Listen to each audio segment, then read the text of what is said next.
ఒక్క నిమిషం అన్న మినిస్టర్ గారు 1 మినిట్ మినిస్టర్ గారు 1 మినిట్.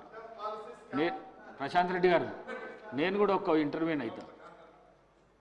ఈ హరితహారము 10 సంవత్సరాల నుంచి 200 చిల్లర మొక్కలు కోట్ల మొక్కలు నాటినామని చెప్పిండ్రు. నా దృష్టికి వచ్చింది ఏంటంటే కోనా కార్పస్ అని చెప్పేసి ఒక చెట్టు ఉంది. అది దానికి నీళ్ళు అవసరం లేదు, ఏడ పెడితే ఆడ పెరుగుతుంది. అది ఆక్సిజన్ తీసుకుంటుంది, కార్బన్ డైఆక్సైడ్ వదులుతుంది. పిట్ట కూడా దాని మీద కూసోదు. అట్లాంటి చెట్లు మీరు తెలంగాణ రాష్ట్రం మొత్తం పెట్టి ఒకటి 1 మినిట్ నేను ప్రభుత్వానికి కూడా సూచన ఏం చేస్తున్నంటే ఈ కోనా కార్పస్ చెట్లు ఎక్కడైతున్నాయో వాటిని అన్నిటినీ తీసేయవలసిందిగా ప్రభుత్వానికి నేను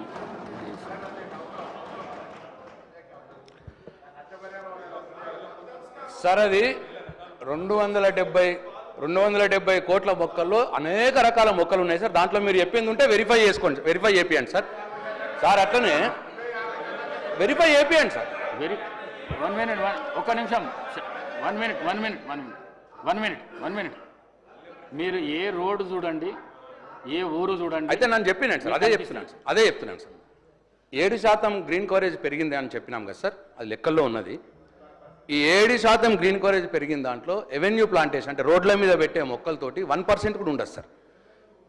5% ఫారెస్ట్ రీజునేషన్ ఏదైతే చేసినామో, ఫారెస్ట్ని సీడ్లు పోసి ఫారెస్ట్ని ఏదైతే పెంచిర్రో అటువంటి అన్నీ కూడా 6% అవే ఉంటాయి సార్. ఇవన్నీ ఒక 1-2% ఉంటాయి సార్. 5% ఆ ఫారెస్ట్ దాంట్లో ఉంటుంది సార్.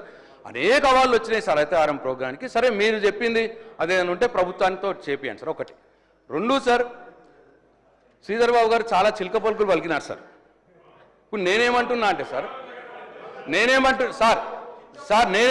అంటే ఈ ప్రభుత్వానికి